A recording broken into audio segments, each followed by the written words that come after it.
Hey, Kyle here. The other day I posted a video about playing with polarizers, and I described polarizers as being like a one-way street for light. Think of it as a one-way street for light. I just said that. Anyway, as it turns out, that answer is the answer you come up with when you have incomplete information. If you grab a second pair of 3D glasses from a movie theater and start playing with them stacked on top of each other, you start to discover all sorts of interesting things. Polarizers are not so much a one-way street as they are jail bars for really, really skinny light. Okay, that answer doesn't make sense without an explanation. Be warned, everything I'm about to tell you is technically wrong. However, I think it's something I like to call usefully correct. Polarizers are jail bars for skinny light.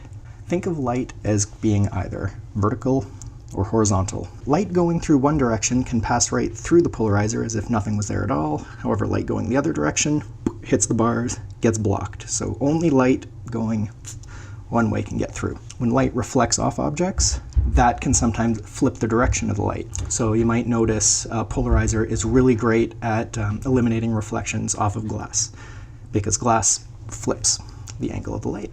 Whereas polarizers are next to useless on metallic objects like cars.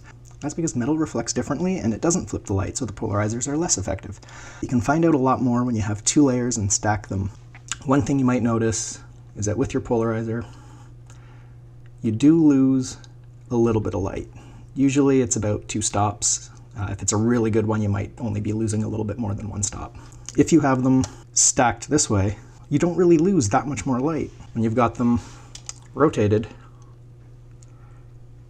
they block out even more light. So when you stack 3D glasses this way, light still gets through them, but in the reflection it doesn't because it's changing direction as it reflects. If you put your 3D glasses so they're facing front to front, you get the same thing happening where the rays block each other out.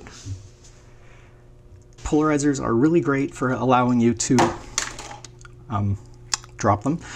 They're also great because they allow you to really control reflections in a creative way. Some basic techniques, if you're shooting artwork or anything reflective, like through a window or a glass or a painting that has glass in front of it, if you put a polarizer on it and then rotate it the right way, you can actually completely eliminate the reflection of your camera flash off that image.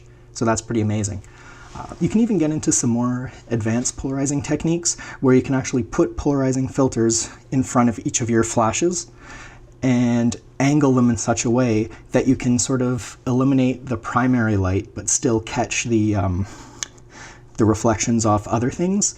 It gives it's a subtle effect, but it gives things a sort of surreal quality just because light is coming off of things in a way that doesn't seem like it should because the primary source has been eliminated. So it's a really cool technique. It's neat to know that you can do it. It's one of those sort of things. But I find if you're buying polarizers as a photography tool, it can get really expensive because a good one is going to be at least $100. A really great polarizer might be closer to $300, but these, you wait till cheap night, you pay $8, or well, if it's a 3D movie, you're going to pay like 12. The 3D is going to ruin the movie, but at least you can sneak these out with you and then have a polarizer that was pretty cheap and you can play with them.